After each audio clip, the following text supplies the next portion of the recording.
Halo, berjumpa lagi dengan saya Iin Handayani. Kali ini saya akan berbagi tentang teknik-teknik atau gaya mengajar untuk mahasiswa milenial atau mahasiswa dari generasi Z.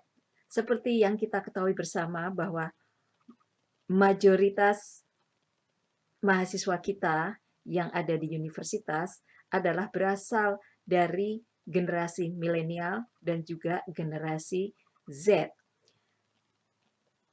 Dalam kaitannya dengan kedua generasi tersebut, daya tangkap mereka berbeda, keinginan mereka berbeda, dan juga masa depan yang menanti untuk mereka juga berbeda dengan kita dulu.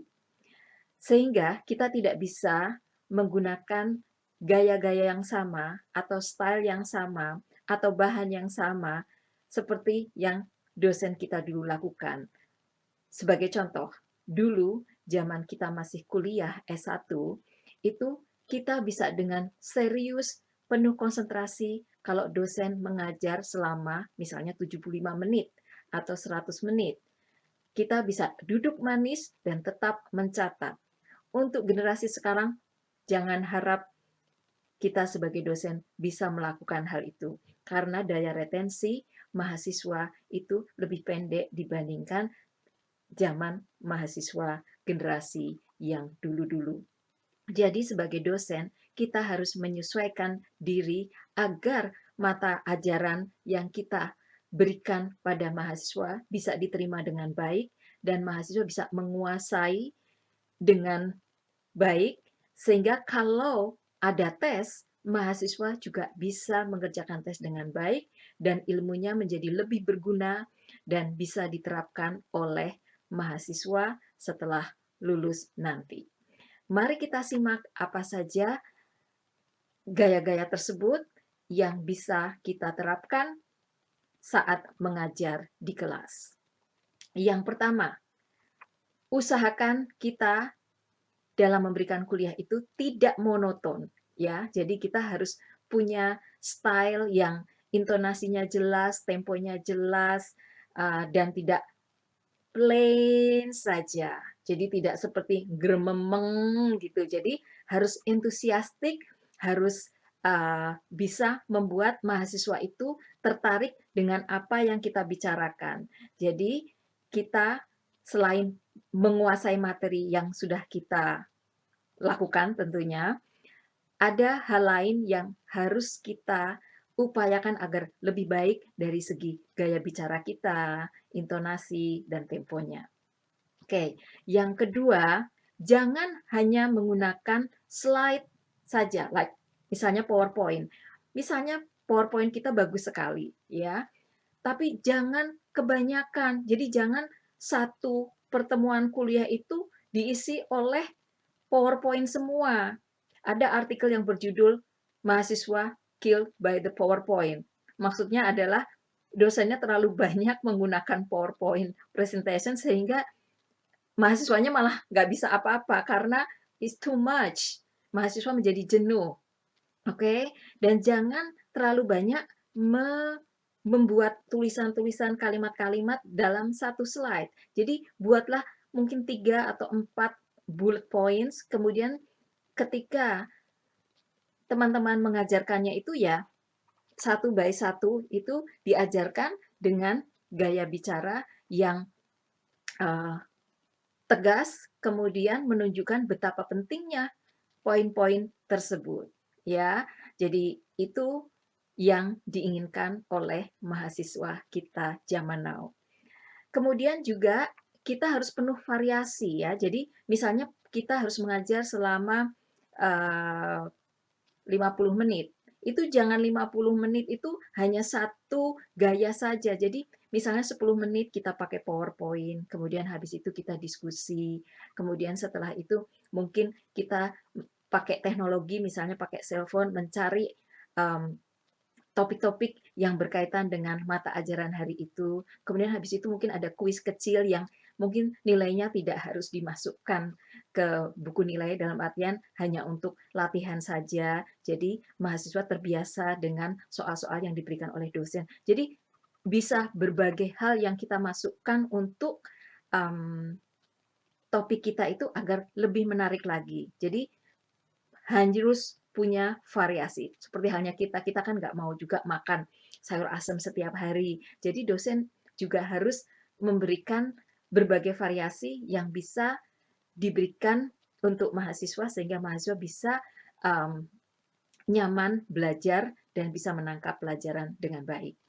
Kemudian yang ketiga, nah ini biasanya cocok sekali untuk mata ajaran yang ada kaitannya dengan IPA. Jadi misalnya uh, fisika, kimia, biologi, matematik, misalnya seperti itu. Nah, sebaiknya dosen itu tidak hanya melulu menggunakan textbook, membaca atau dengan slide saja, tapi berikan latihan, hands-on experience. Ya, jadi bisa misalnya kalau dari matematik ada latihan apa begitu ya. Jadi mahasiswa silahkan mengerjakan di kelas, diberi soal mungkin 2, kemudian nanti mahasiswa yang sudah selesai duluan bisa maju ke depan untuk menulis jawabannya. Kemudian kalau saya mengajar dasar-dasar ilmu tanah misalnya. Nah, itu saya memberikan hands-on experience real life. Jadi harus dihubungkan dengan kondisi nyata. Misalnya saya membawa tanah yang berasal dari hutan, dari lahan pertanian, kemudian dari gambut, kemudian tanahnya berasal dari misalnya halaman rumah saya.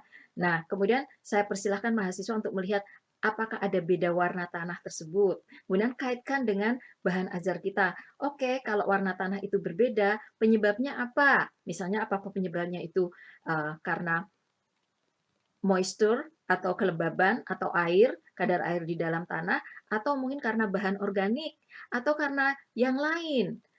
Kemudian juga misalnya kita ambil tanah dari tanah hutan, kita ambil lagi dari tanah pertanian, kita lihat ada cacing tanahnya enggak ya?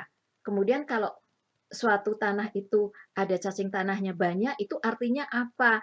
Nah, mahasiswa zaman sekarang itu lebih bisa mengingat materi itu kalau praktek gitu. Kalau misalnya bisa memegang, bisa menyentuh, jadi teringat terus. Tetapi kalau hanya membaca saja, itu biasanya kurang afdol ya. Jadi memang sebagai dosen kita harus dituntut lebih kreatif lagi untuk memanjakan mahasiswa kita agar mahasiswa kita itu bisa menerima pelajaran kita dengan baik dan sukses. Kemudian yang keempat, nah jangan membaca buku di depan kelas. Kecuali kalau hanya mau menunjukkan, oh ya para mahasiswa hari ini kita akan cover chapter 7. Nah, apa judulnya chapter 7? Kemudian kita kita berbicara tentang mengapa chapter 7 itu important. Nah, habis gitu dosennya jangan baca.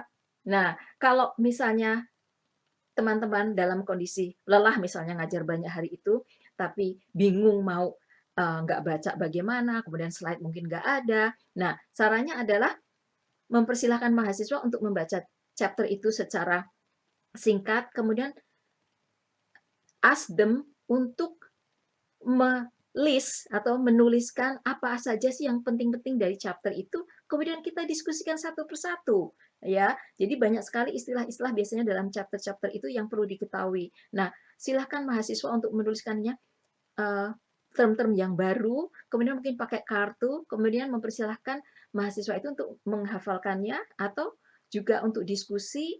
Nah, itu lebih hidup suasana kelasnya. Kemudian yang kelima, mencoba untuk mengintegrasikan bahan mata kuliah kita itu dengan teknologi, ya. Jadi memang kalau kita sedang mengajar, kita tidak ingin mahasiswa kita main HP, ya. Tetapi untuk saat-saat tertentu, kadang HP juga perlu. Misalnya, kalau di kelas saya sering mencari hal-hal apa yang kira-kira jawabannya tidak ada di Google. Misalnya, saya akan bertanya tentang topik bahan organik tanah, tapi yang saya sudah tahu tidak ada jawabannya di Google, gitu. Nah, nanti ketika masuk kelas saya bilang, "Hey, coba tolong dicek berapa sih bahan organik tanah rata-rata di daerah X, begitu. Kemudian mereka mencari, nggak ada informasinya, ini ada tapi di daerah lain. Nah, itu makanya Google juga harus ngambil mata kuliah saya, karena Mas Google itu nggak tahu yang apa saya tanyakan. Nah, makanya kalian itu beruntung bisa hadir di kelas saya dan mengikuti kelas saya, jadi nanti lebih pintar dari Google. Gitu. Jadi untuk intermezzo. Intinya adalah kita memanfaatkan teknologi yang ada. Informasi yang dari Google itu kita pakai. Kemudian juga jangan hanya menggunakan PDF, itu membaca lagi, membaca terus ya. Jadi sekali-sekali berikan video. Jadi banyak sekali di YouTube ya, video-video yang um, punya education uh, purposes. Jadi kumpulkan. Jadi sebagai dosen kalau lagi libur atau lagi punya waktu luang itu kumpulkan video-video bagus yang pendek saja, nggak perlu lama-lama. Karena mahasiswa kita nggak mau lama-lama melihat video gitu. Jadi misalnya 5 menit ya, 3 menit. Jadi video yang simpel-simpel saja yang hanya menjawab satu topik pertanyaan begitu. Nah, itu akan lebih menarik dan akan lebih bisa tertangkap dengan baik oleh adik-adik mahasiswa. Kemudian juga yang keenam adalah saya sudah sebutkan tadi, gunakan fasilitas internet yang ada. Jadi kalau di kampus tentunya kan ada internet. Jadi manfaatkan itu dengan menggunakan cellphone yang ada. Kemudian kalau kita punya uh, uh, layar smart layar itu kita bisa menggunakan itu dan mahasiswa semua akhirnya bisa memanfaatkan internet atau sumber internet yang ada. Kemudian yang ketujuh, nah ini untuk PR sebetulnya. Jadi ditaruh dalam silabus itu salah satu proyek yang bisa kita berikan kepada mahasiswa supaya mahasiswa lebih mengenal realitas kehidupan dalam kaitannya dengan mata kuliah adalah membuat video pendek saja, 3 menit sampai 5 menit, syukur-syukur sampai 7 menit, tapi nggak perlu lama-lama. Kemudian mempersilahkan mahasiswa itu tersebut membuat video tentang itu, pretending mahasiswa tersebut adalah reporter gitu. Jadi reporter kan harus menceritakan apa saja yang akan dijadikan bahan berita. Jadi terserah topiknya apa saja, kita memberi kebebasan, tetapi sebagai dosen kita menyarankan bahwa sebelum memutuskan topik yang akan dibahas, itu diskusi dulu dengan dosennya supaya videonya itu tidak mubazir, dalam tidak ada repetition antar student. Nah, itu bisa dibuat kelompok. Kalau misalnya jumlah mahasiswanya terlalu banyak, jadi dibuat kelompok, misalnya 2 orang per video atau 3 orang, terserah bagaimana teman-teman sekalian memutuskan yang cocok untuk situasi kelas di universitas teman-teman.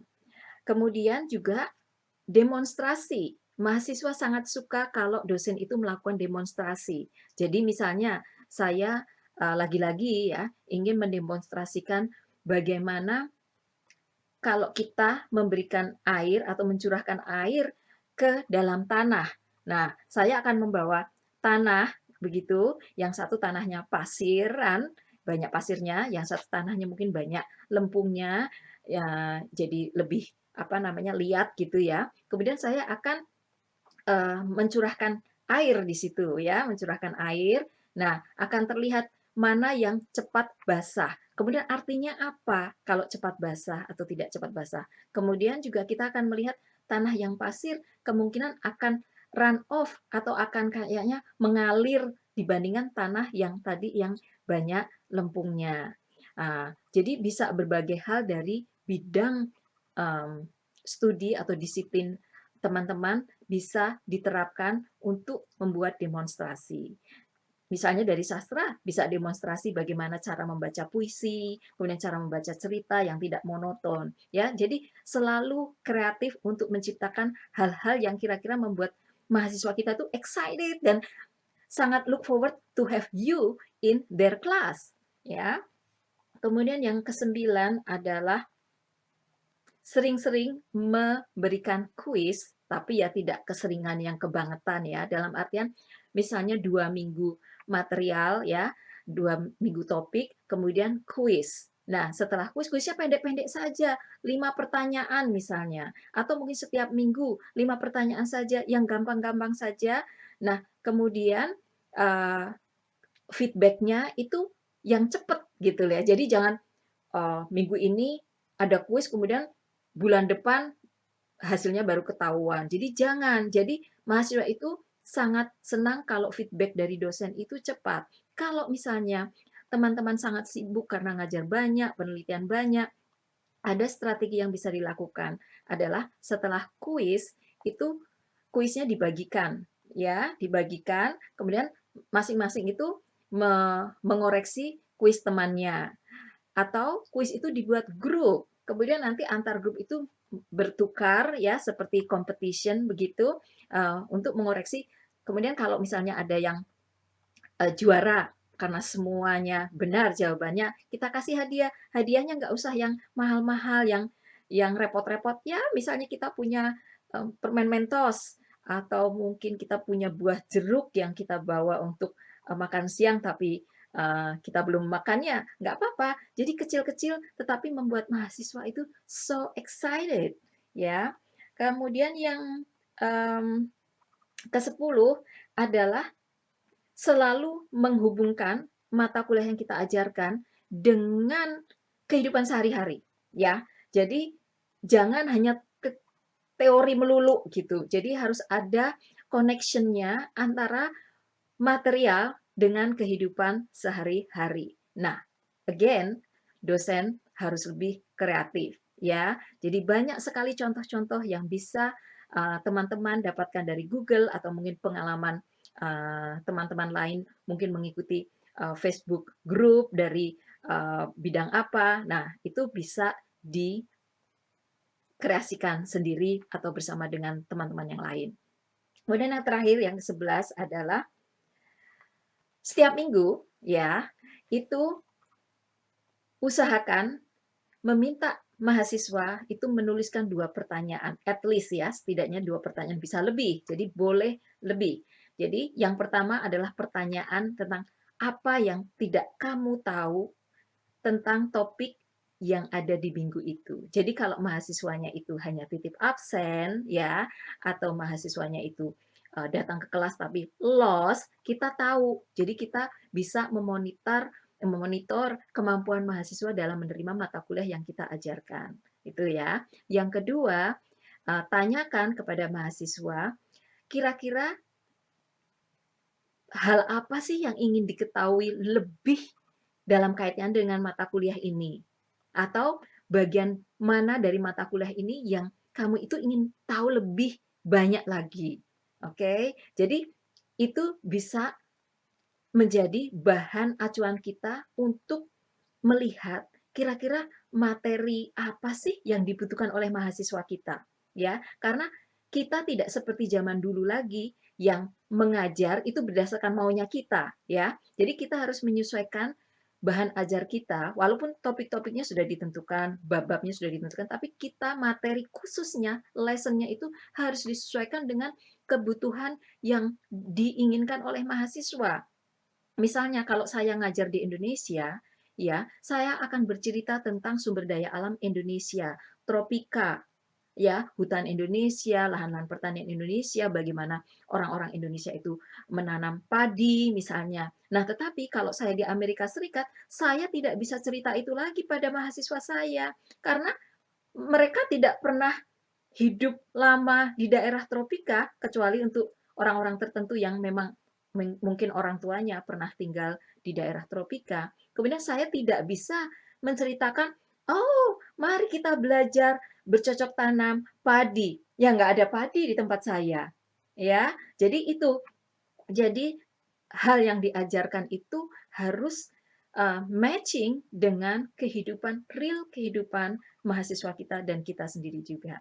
Nah, itu adalah beberapa tips atau beberapa strategi atau teknik yang berkaitan dengan bagaimana mengajar mata kuliah untuk generasi mahasiswa milenial dan juga generasi Z. Semoga bermanfaat. Terima kasih sudah menonton video ini. Sampai bertemu di video mendatang. Bye-bye.